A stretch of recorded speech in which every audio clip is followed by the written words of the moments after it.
managing director to heart, creating a revision schedule for Dell that involved everything from the history of the Ottoman Empire to the chemical composition of a digestive biscuit.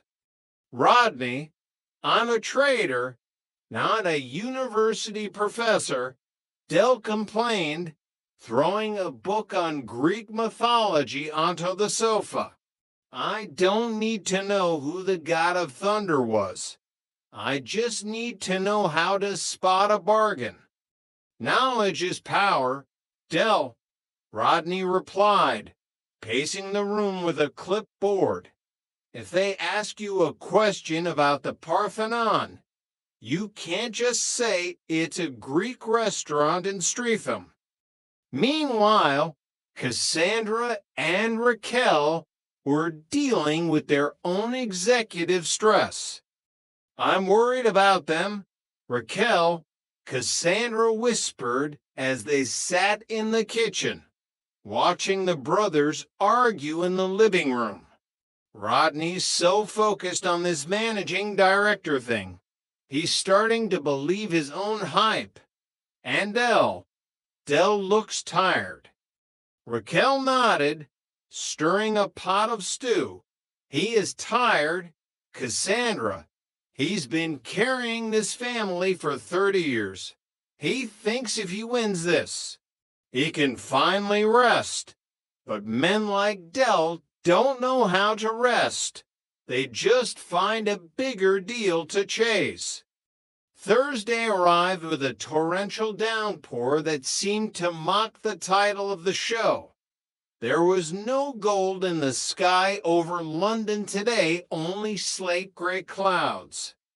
The drive to Television Center was silent.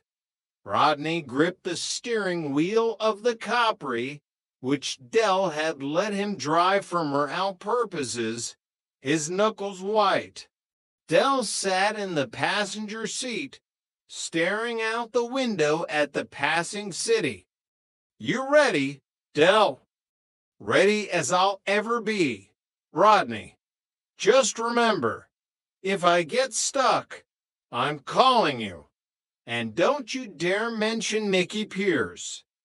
The studio was even more intimidating the second time around. The audience was packed, the cameras were buzzing, and Jonathan Ross looked even more polished than before. Welcome back to Gold Rush, Jonathan announced, the applause echoing in the rafters.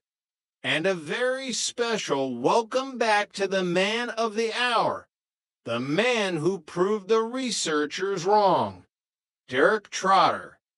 Dell walked out, his velvet blazer gleaming under the studio lights. He looked at the camera, flashed his most winning smile, and for a moment, the bankruptcy, the tax debt, and the hiccups didn't exist. He was Del Boy. He was the king of Peckham, and he was here to claim his throne. Chapter 12. The 100,000-pound question. The round-by-round progression was a masterclass in Trotter luck. Dell navigated the questions about 16th century art thanks to a tip from a man who sold frames in Lewisham and the history of wine, which he knew by taste, if not by date. By the time he reached the final stage, the tension in the room was palpable. Raquel and Cassandra were clutching each other in the front row. Rodney was standing in the wings, his heart beating like a drum. This is it, Derek, Jonathan said, the lights dimming until only the gold path was illuminated. You have 50,000 pounds in the bank. You can walk away now, pay your debts, and live a comfortable life. Or you can answer the final question for 100,000 pounds. The audience was silent. Del looked at Raquel. He saw the hope in her eyes. He looked at Rodney. He saw the brother who had stood by him through every failed scheme and every empty promise. I've spent my life walking away from things when they got too hot, Jonathan, Del said, his voice steady. But not today. We're trotters. We don't walk. We trade. Let's have the question. The audience erupted. Jonathan Ross waited for the silence to return. For 100,000 pounds, here is your question. In the world of maritime history, the phrase the Ancient Mariner refers to a famous poem by Samuel Taylor Coleridge. But what was the specific name of the ship the mariner sailed upon? The room went cold. Dol's mind raced. Ships. Maritime history. Uncle Albert. During the war. He could hear Albert's voice.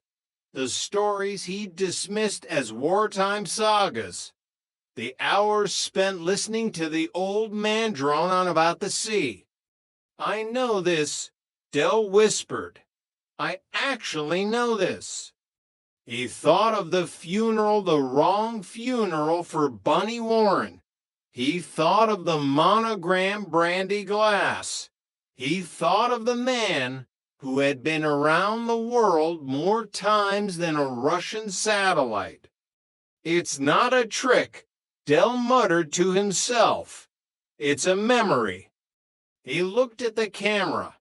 Jonathan, the ship didn't have a name.